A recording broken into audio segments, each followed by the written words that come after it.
നമ്മുടെ ഭൂമിയിൽ ഏറ്റവും പ്രശസ്തമായ രണ്ട് മഞ്ഞുപ്രദേശ മൃഗങ്ങൾ, ഒന്ന് ശക്തനും ഭീകരനുമായ ധ്രുവക്കരടി, മറ്റൊന്ന് ക്യൂട്ടും നിരപരാധിയുമായ പെൻഗ്വിൻ. പക്ഷെ നിങ്ങൾ ഒരിക്കലെങ്കിലും ചിന്തിച്ചിട്ടുണ്ടോ, ധ്രുവക്കരടികൾ എന്തുകൊണ്ട് പെൻഗ്വിനുകളെ വേട്ടയാടുന്നില്ല? ആദ്യമായി ധ്രുവക്കരടികളുടെ ലോകത്തേക്ക് നോക്കാം. ധ്രുവക്കരടികൾ ജീവിക്കുന്നത് ആർട്ടിക് മേഖലയിലാണ്.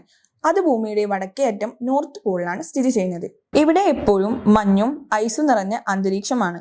കടൽ മഞ്ഞിന്മേൽ സഞ്ചരിച്ചാണ് ഇവ ഭക്ഷണം തേടുന്നത്. ധ്രുവക്കരടികളുടെ പ്രധാന ഭക്ഷണം സീലുകളാണ്. സീലുകൾ ശ്വാസമെടുക്കാൻ മഞ്ഞിനടിയിലേക്ക് വരുമ്പോൾ ധ്രുവക്കരടികൾ അത്യന്തം ക്ഷമയോടെ കാത്തിരിക്കുന്നു. ഇതൊരു ശക്തനായ വേട്ടക്കാരന്റെ ലോകമാണ്. ഇപ്പോൾ ഭൂമിയുടെ മറുവശത്തേക്ക് നോക്കാം. പെൻഗ്വിനുകൾ ജീവിക്കുന്നത് സദേൺ ഹെമിസ്ഫിയറിലാണ്. പ്രധാനമായും അന്റാർട്ടിക്കയിലും അതിനോട് ചേർന്ന് ദ്വീപുകളിലുമാണ്. ഇത് ഭൂമിയുടെ തെക്കേ അറ്റം, സൗത്ത് പോൾ. പെൻഗ്വിനുകൾക്ക് കരയിൽ വലിയ ശത്രുക്കളൊന്നുമില്ല.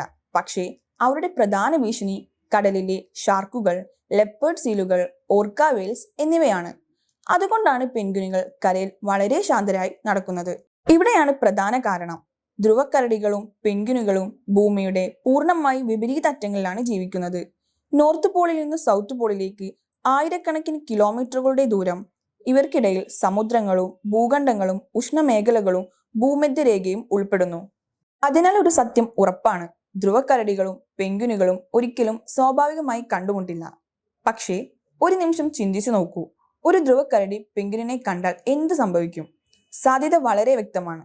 പെൻഗ്വിനുകൾക്ക് കരയിലെ വേട്ടമൃഗങ്ങളോട് പരിചയമില്ല. അവർക്ക് വേഗത്തിൽ ഓടാനോ മറിഞ്ഞ് രക്ഷപ്പെടാനോ സാധിക്കില്ല. അതുകൊണ്ടാണ് ധ്രുവക്കരടിക്ക് പെൻഗ്വിൻ ഒരു എളുപ്പമുള്ള ഇരയായിരിക്കും.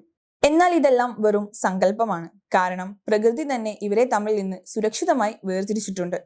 പ്രകൃതിയുടെ ഏറ്റവും മനോഹരമായൊരു സത്യം ഇതാണ്: ഒരേ ഭൂമിയിൽ ജീവിച്ചാലും എല്ലാ ജീവികളും ഒരേ ലോകത്ത് ജീവിക്കുന്നില്ല. അതിനാലാണ് ധ്രുവക്കരടികൾ പെൻഗ്വിനുകളെ ഒരിക്കലും ഭക്ഷിക്കാത്തത്. Alchemy IAS, transforming dreams into reality.